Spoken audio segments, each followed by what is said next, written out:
دوستانو سلامونه. پخوا به کله چې موږ په واتس اپ کې یا میسنجر کې انځورونه استول، نو بعضې به پکې مهم انځورونه هم وو، فایلونه لکه ډاکومنټس چې دي.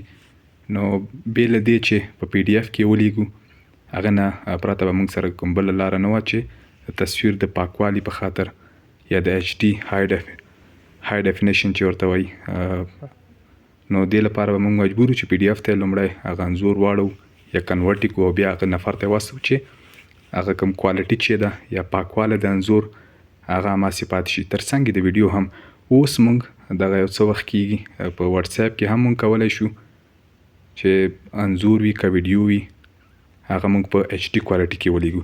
نو هغه لپاره به تاسې خپل واتس اپ ته لاړ شئ. واتس اپ ته چې لاړئ، هر چاته چې مو هر نمبر ته مو چې انځور یا ویډیو په ایچ ډي کوالټي کې لیږله، همغه نمبر باندې به کلیک وکړئ. بیا به هغه نه وروسته په دغه اټچمنټ دې ځای باندې چې مو کلیک وکړه، انځور مو په ګیلري کې وو، خو ګیلري به انتخاب کړئ.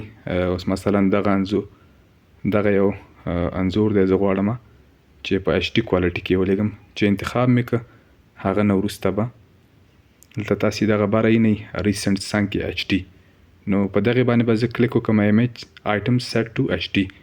نو دې باندې چې مې کله هغه وکړه، دغه انځور چې کومه کوالټي کې ما سره دی یا زما په موبایل کې دی، بالکل په همدغه کوالټي کې هغه نفر ته به هم ورشي. نو د ایچ ډي انتخابولو نه وروسته به بیا په دغه ځای باندې کلیک وکړو او د انځور به ور واستو. نو تاسې لیدلی شئ چې زه به په دې باندې کلیک هم وکړم. نو تاسې لیدلی شئ چې دا انځور څه رقم چې ما سره و، بالکل په هماغه کوالټي کې مقابل لوري هغه ته هم تللی دی. دلته تاسې د انځور څنګ کې لیدلی شئ چې ایچ ډي لیکلی دی، یعنې های ډیفینیشن. نو په دې توګه تاسې کولی شئ چې که انځور وي که ویډیو وي، نو تاسې یې په بالکل ایچ ډي یا های کوالټي کې خپل دوست ته واستوئ